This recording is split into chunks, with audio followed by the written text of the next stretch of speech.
A new Daredevil series is moving forward at Disney+.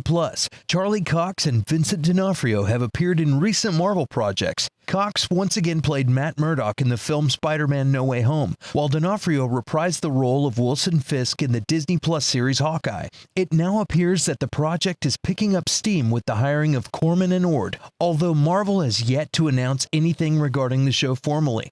This comes to us from Variety. Oh man, oh man.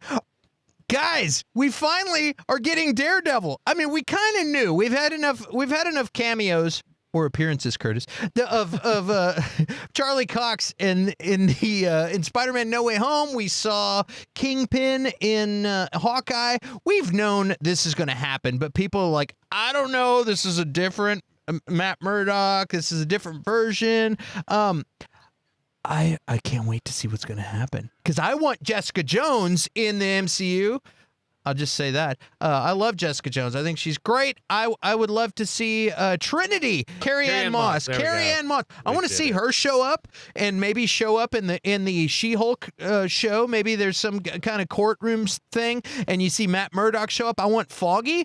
I want him to show up. I like all of them. I liked all of those people. So I would really, really like to see all of the cast pop in there. Iron Fist? Get him out of there. Yeah, I don't need to see Iron Fist. I think he died in a car accident off screen. Poor guy. I feel bad for that guy. That guy's like the Nickelback of like like Marvel shows. It's like it's like the easy joke. Like, you make a Nickelback joke, you're not very good at making jokes. Like, if that's where you have to go, it's like, come on, man, that's been done. And I feel like at this point, it's like, just like, okay, dude, is that the best you could do, an Iron Fist joke? Poor guy. They didn't even train the guy. He just went in with no martial arts training and had to play Iron Fist. That's ridiculous. So ridiculous. I think it's so funny that Marvel fans are so surprised, or people in general are so surprised. The Iron Fist show didn't make it. Iron Fist has never been popular. This has never been a thing.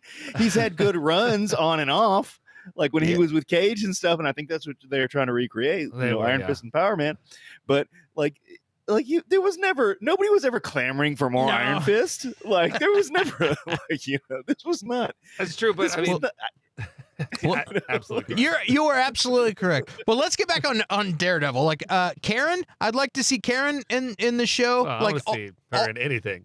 Deborah Ann Wolf. Yeah, that's all of those characters. Not too long ago, Curtis was like, "Yeah, I never watched that show." I'm like, "What?" I turned any of the Netflix shows. Yeah, and I was like, "Dude, you."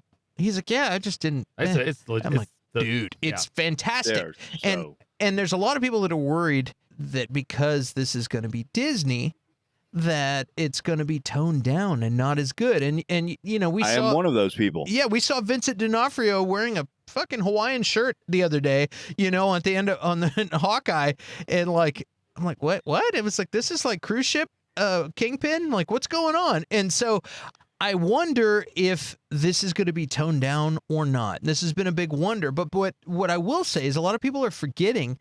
People like to worry about Marvel or about the MCU. People right now like to say, hey, Phase 4 sucks and nothing's as good anymore. Yeah, exactly. It's comic accurate. It's a comic accurate shirt for Kingpin. Yeah. He just pulled up a Hawaiian shirt, Kingpin. Yeah.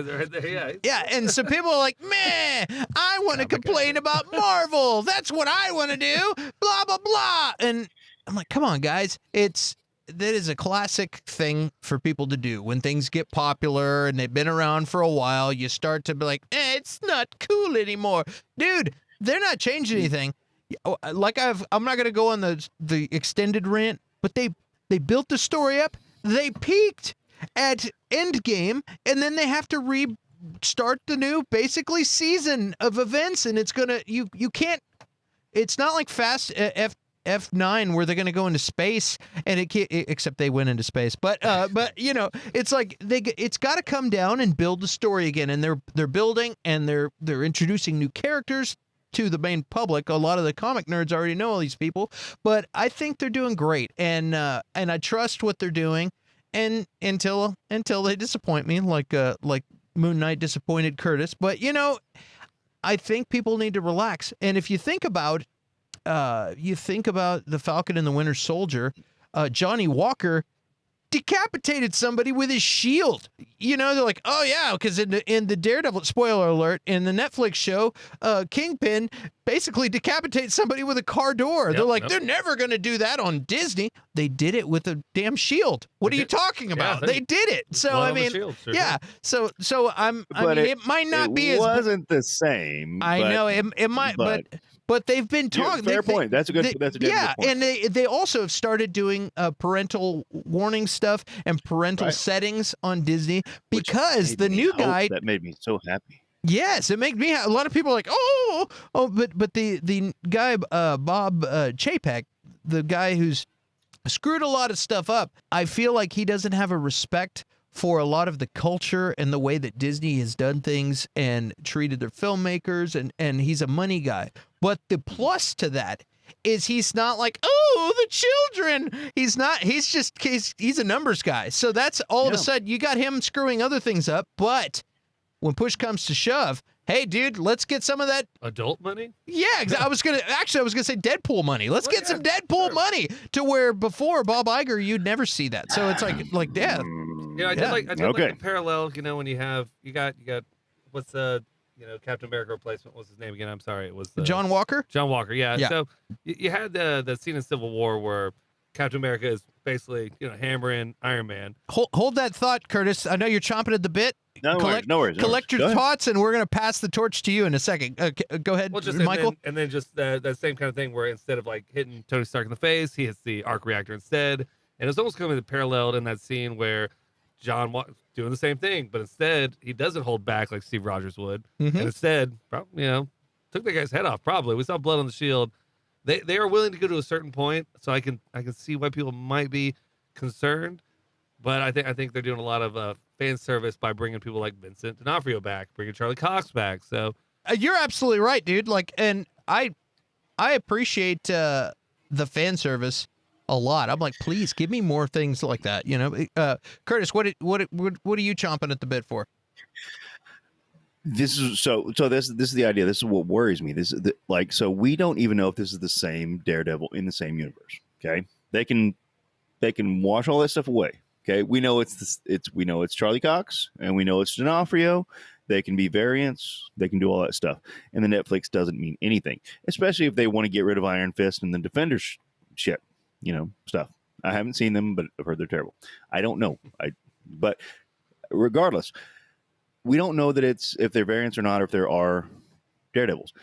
This is what bothers me so much because we don't have street level heroes in the MCU.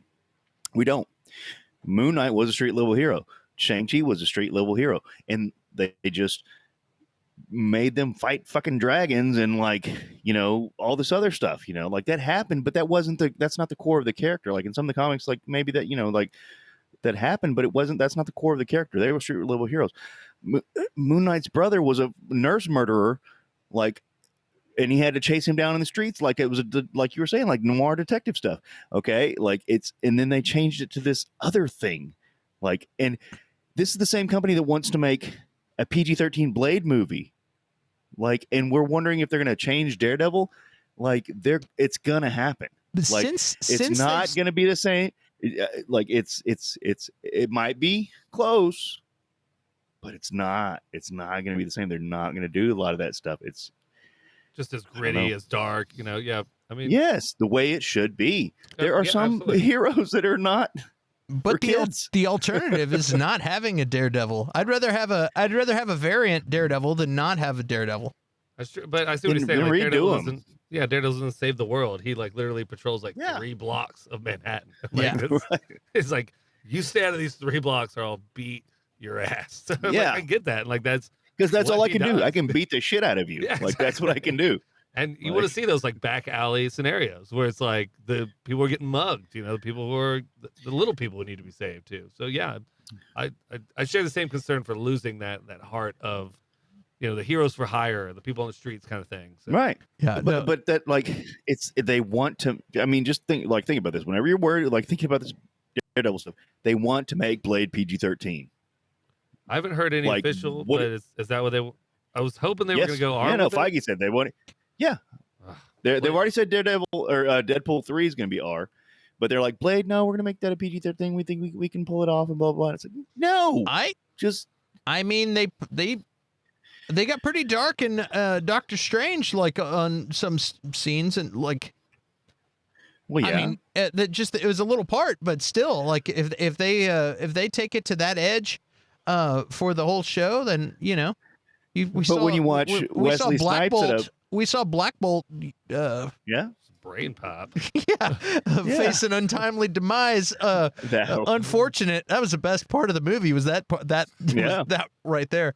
Like, dude, that was awesome. You got neoed. But got pretty serious real quick. When you watch the other ones and you got Wesley Snipes at a blood rave, like they're vampires. They the whole point is that like you can't do that. Like you just can't do it.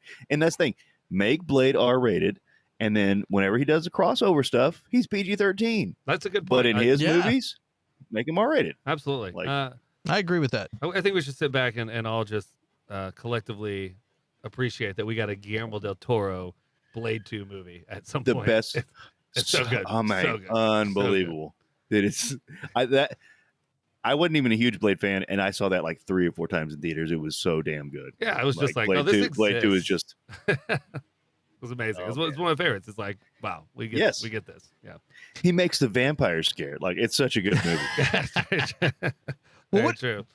What do you guys at home think about this? Are you excited to see Daredevil on Disney Plus? Are you worried that they're going to tone it down? Are you not worried because they've been doing it great on other projects? Like, let us know in the comments.